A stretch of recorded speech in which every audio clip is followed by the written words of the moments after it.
అందరం మర్చిపోయినాం ఇక. అండ్ మనం ఏం చేస్తామంటే ఏది ట్రెండింగ్లో ఉంటే అదే వార్త, అయితే ఇంకో ట్రెండింగ్లోకి పోతే మళ్ళీ ఇంకో వార్త వస్తూనే ఉంటుంది. వార్తలు కూడా పోటీ పడుతుంటాయి.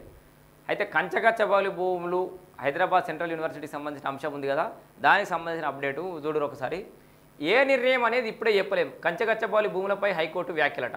కంచగచ్చబౌలి భూములపై హైకోర్టు గురువారం విచారణ జరిగింది. భూములను టీజీఐఐసికి కేటాయిస్తూ ప్రభుత్వం జారీ చేసిన జీవోను రద్దు చేయాలని కోరుతూ హైకోర్టులో ప్రజా ప్రయోజన వ్యాజ్యం దాఖలైంది. మరో పిటిషన్లో భూములను జాతీయ ఉద్యానవనంగా ప్రకటించాలని వటా ఫౌండేషన్ అనే స్వచ్ఛంద సంస్థ పిటిషన్ దాఖలు చేసింది. మరో 3 ప్రజా ప్రయోజన వ్యాజ్యాలు హైకోర్టులో దాఖలయ్యాయి. ఈ పిటిషన్లపై విచారణ చేపట్ట ధర్మాసనం కీలక వ్యాఖ్యలు చేసింది. కంచగచ్చబౌలి భూములకు సంబంధించి కేసు ప్రస్తుతం సుప్రీంకోర్టులో విచారణ కొనసాగుతోందని, ఇప్పుడు ఎటువంటి నిర్ణయం తీసుకోలేమని తెలిపింది. పిటిషన్లపై వేసవి సెలవుల తర్వాత విచారణ చేయనున్నట్లు ధర్మాసనం తెలిపింది. ఇక్కడ నా క్వశ్చన్ ఏంటంటే, అసలు వేసవి సెలవులు ఏందో నాకైతే అర్థం కాదు. ఈ లాయర్లకు, మన ఈ జడ్జిలకి, కోర్టులకు వేసవి సెలవులు ఏంది?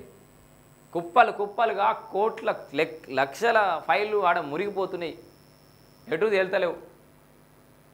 అటు పోలీస్ యంత్రాంగం, ఈ న్యాయ వ్యవస్థ కలిపి ఎక్కడికక్కడనే ఫైళ్ళు మురగబెట్టేస్తారు. ఈ వేసవి సెలవులు ఏందో మళ్ళీ ఆల్రెడీ వాళ్ళకి సంవత్సరంలో ఎన్ని సెలవులు, ఇన్ని సెలవులు పెంచి కావాల్సినప్పుడు సెలవులు తీసుకోమంటే అయిపోతుంది. ఆ జడ్జి లేకపోతే ఇంకో జడ్జి ఎవరు అటెండ్ అవుతారు. సమ్మర్ మొత్తం స్కూల్ పోరాళ్ళకి హాలిడేస్ ఇచ్చినట్టు హాలిడేస్ ఇస్తారు. వైడిచిపోయి ఏడి అనే పెండింగ్. ఇది హైకోర్టులో, సుప్రీంకోర్టులో విచారణ జరుగుతుంది కాబట్టి,